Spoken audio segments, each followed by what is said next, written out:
The Volkswagen Vanagon Westfalia, that's what this is. And I'm here to figure out whether they're worth it in 2024 or not.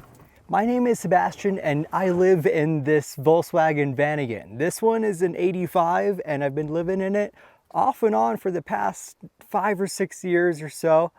And over those years, I've kind of made it my own. And I want to show you guys a few key features that I think really help me and what makes me live in this vehicle and not a Sprinter. Outside of the vehicle here, and as you can tell, is slightly modified.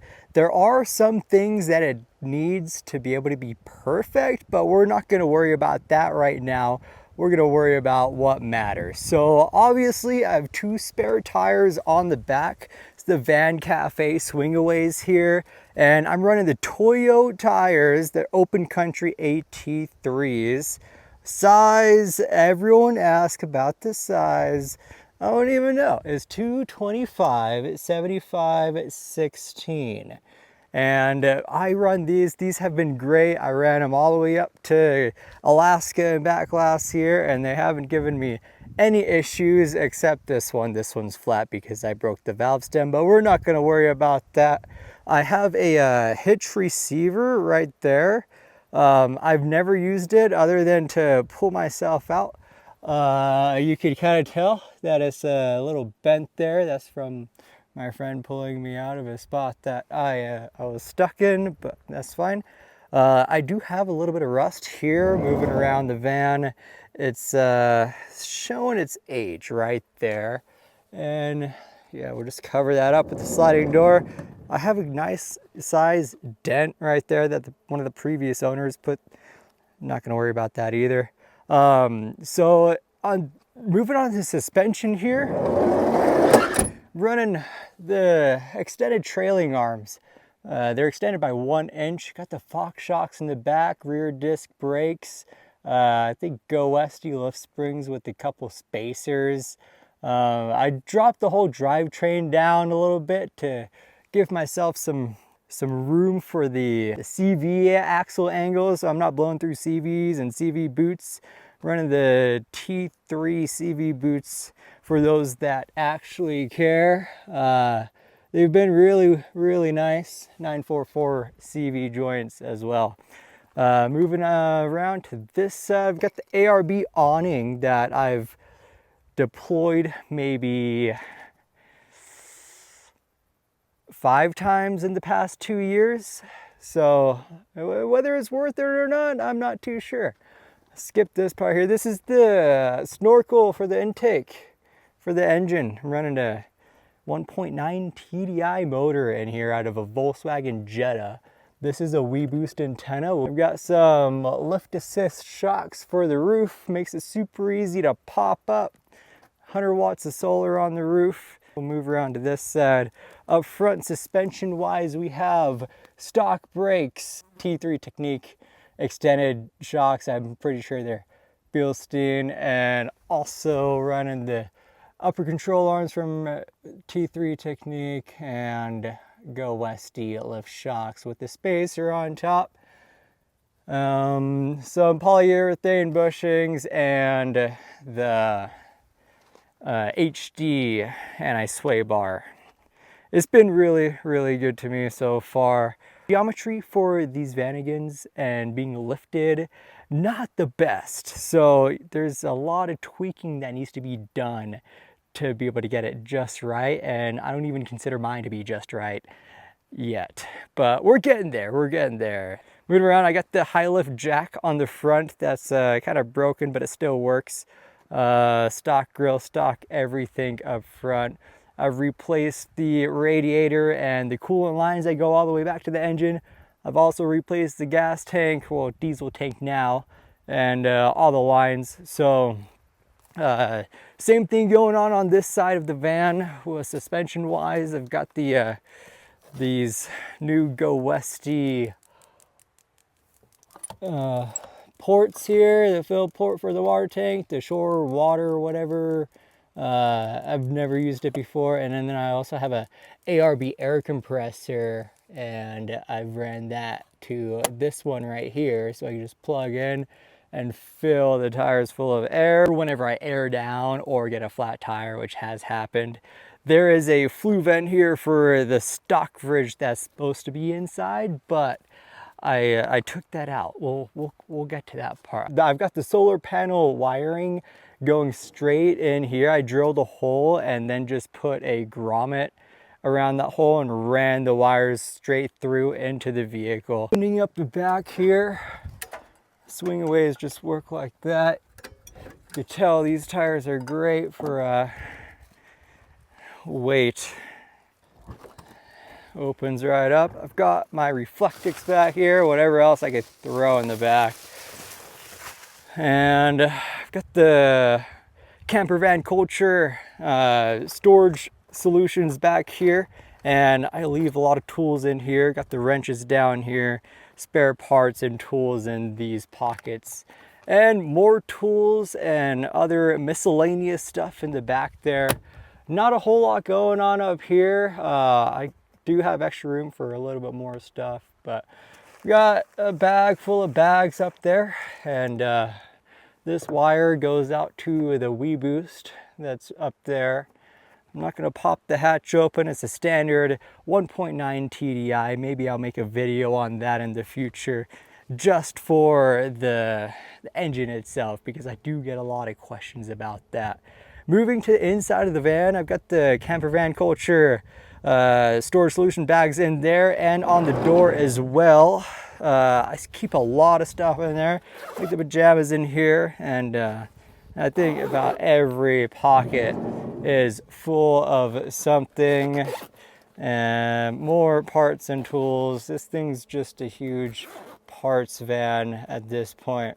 Got a towel from Rumple in there, and then I keep one of these in every vehicle that I buy. I buy one of these. It's a NOCO Boost. It's just like a jump box for your battery, just in case you get stranded on the side of the road, or you're camping out somewhere and you use a little bit of too much battery power. You can use the jump box to jump your car, vehicle, van, anything.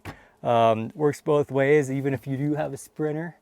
So we're inside the vehicle now here, and this bed is probably one of my favorite things in the Vanagon, because if you do it just right here, you can just bam, and then fold the bedding out, and there you go. You got a whole bed right there. So easy. Most of the time when it's not a mess, you could just pull it out and have it ready to sleep in like 5 seconds. It's the best. Most vans, like some of the newer builds, they have just like a fixed bed, which would be nice, but this system just works so well. Moving to the top here, you could tell I might need new canvas soon, but nothing a little bit of duct tape can't fix.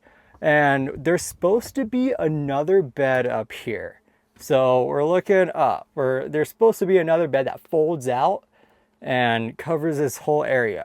I took that out and I put some angle aluminum in here, just drilled a couple holes and mounted it right there. So this stuff that I store up here, just random stuff that I don't want to put in the cabinets, that I don't have to access all the time, I leave it up here. Got a fishing pole, got a whole table right here, and a sleeping pad for backpacking, camera bag, got a chair, a bunch of stuff. You could fill the top of these vans with a lot of stuff if you don't have the bed up top. It makes it really convenient. But for the stuff that you do want to be readily accessible, I've got a bunch of cabinets down here for that stuff. So this one I use for clothes. I roll up all of my clothes because I could fit almost a whole wardrobe in there. Jackets and stuff go in the upper cabinet here. And this houses a lot of stuff here. It's never really organized. like the running backpack. I got a full paraglider wing, a couple blankets from Rumpel, a couple more towels. Underneath I have backpacking backpack, sleeping bag, you name it. I think there's a lot down there. Okay, we won't dig it all out because it's kind of a pain, but that's gonna be for most vans, not just the Westfalias.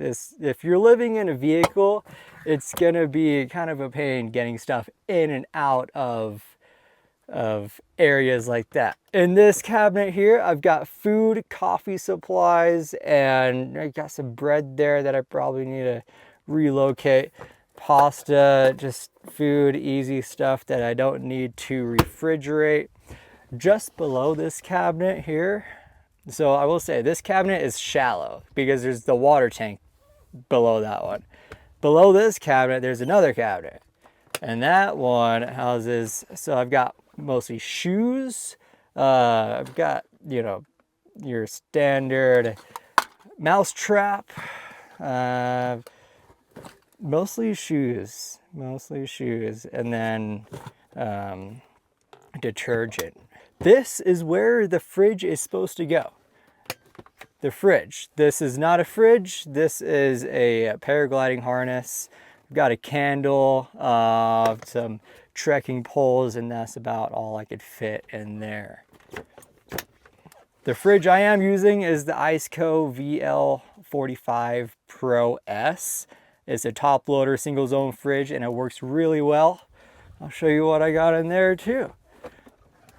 I've got some pico, some butter. I love this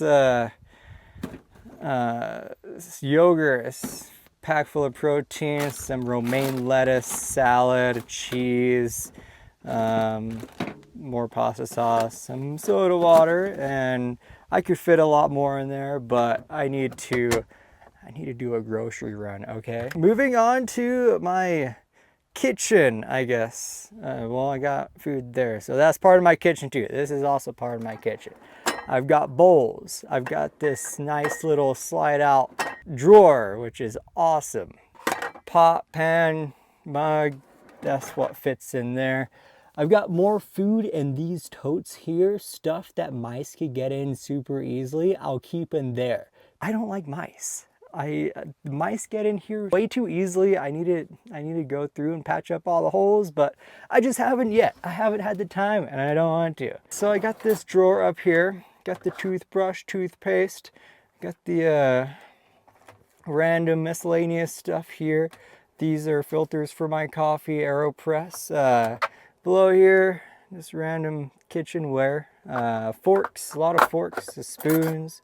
This is a plug for the sink that I'll show you in a minute, and just more random stuff in here. And I've got these nice organizers here, nice slide here. Moving up into the kitchen itself. See, I'm always constantly moving stuff around here. That opens up, got a 2-burner stove. The propane on the stove is supposed to be from the propane tank that's located on the outside of the van. However, I'm running 1-pound propane tanks and I did the conversion. It sits behind here and it's just one line into a single 1-pound propane tank. It's super easy to do. You could pick up all the parts you need from Home Depot. Just look on the Samba and it saves going to the truck stop and having to refill your propane every time you run out. I ran out yesterday and I just pulled out the old one, put a new one in, and we were back to making some really good tacos. I always keep this kettle in here for the coffee, for the tea. And I'm sorry, it's really dirty. I didn't clean this up, but got the sink, got the SureFlow faucet here, so it's really easy to use even if you have soapy hands. The original faucet that these come with, once you get a little bit of soap in the hands, they're impossible to twist. They suck. I highly recommend upgrading to this. And I just replaced my water pump for the sink as well because mine died on me, left me without water for a week or two. Here is the diesel tank for my diesel heater, which is down there. Right behind the driver's seat, I have a set of tire chains for the back tires because this van is two-wheel drive, and I sometimes get stuck in snow, sometimes get stuck in mud, and I'll use the tire chains to get myself unstuck. So it lives right there. Easy to access, there's nothing below that. Nothing below the seat or anything. Between the driver and passenger seat, as you can tell, the passenger seat swivels around. I'll swivel it around, leave it like that, or swivel it front, leave it like that. I don't really swivel it every time I get to a cool camp spot because the tracks are kind of old and gunky and it's kind of a pain. This seat, the driver's seat, also swivels, so it faces that way. I've done it maybe once, and it's not the most practical thing in the world, because if you're facing that way and someone's sitting there, there's no room, and it's also really hard to swivel. I have the Vanagon Life center console here, which pretty much houses just junk and camera gear. It is lockable, so that's really nice. I use it kind of like a safe. And it locks right there. It's really easy to open. There's a lot of stuff in there right now, so it doesn't open super easy, but it works super great. And moving up front here, we've got the Scan Gauge 3, which monitors my engine oil temps and temperatures, boost pressure, gives me all the information I'll ever need. I've got the 2 gauges here. Got fluid temperature, and then a EGT gauge right here for the engine. Standard Kenwood radio, not the best, and not much going on this side. I think this is the Go SD GPS speedometer, and I've got the tripometer here, and it works. It always works. Never have to worry about it. Moving around to, I guess that's everything. Yeah. So that is my Volkswagen Vanagon, and up top, oh, I guess, yeah, we need to talk about this up top. It's the, that is an alu box. I'm not sure what size exactly, but it fits pretty well in the storage spot in the Vanagon. Okay, I think that about covers it. Would I recommend buying one of these vans and instead of the many options out there? So you got like Mercedes Sprinter vans, and you got 40 Econolines. You got so many options. The ProMasters. I would say if you're into working on vehicles and you like classic vehicles, this is definitely the move. It's old, it's vintage, it's super cool.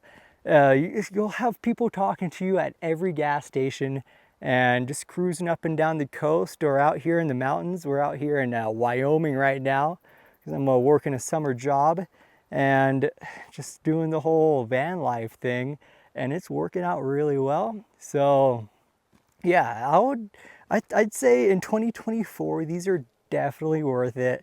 If you could turn a wrench, or if you're looking to work on your vehicle and treat it like something that you take pride in, not just a vehicle that you hop in and drive and everything works, which, you know, that could be nice, but sometimes you'll wake up, hop in that driver's seat, and not everything's gonna work. It's not gonna start, or something else is gonna be pulling away, and you'll hear a clunking noise, and you're gonna replace CV joint or a CV boot, repack CVs in the middle of the dirt here, or when it's raining. Volkswagens, they'll leave you stranded, or they'll just work for months on end. But when they are working good, you better have AAA on speed dial, because something's bound to go wrong. Other than that, that's my take on the Volkswagen Vanagon. And if you haven't already, like, subscribe if you like this type of content, and I will see you next week.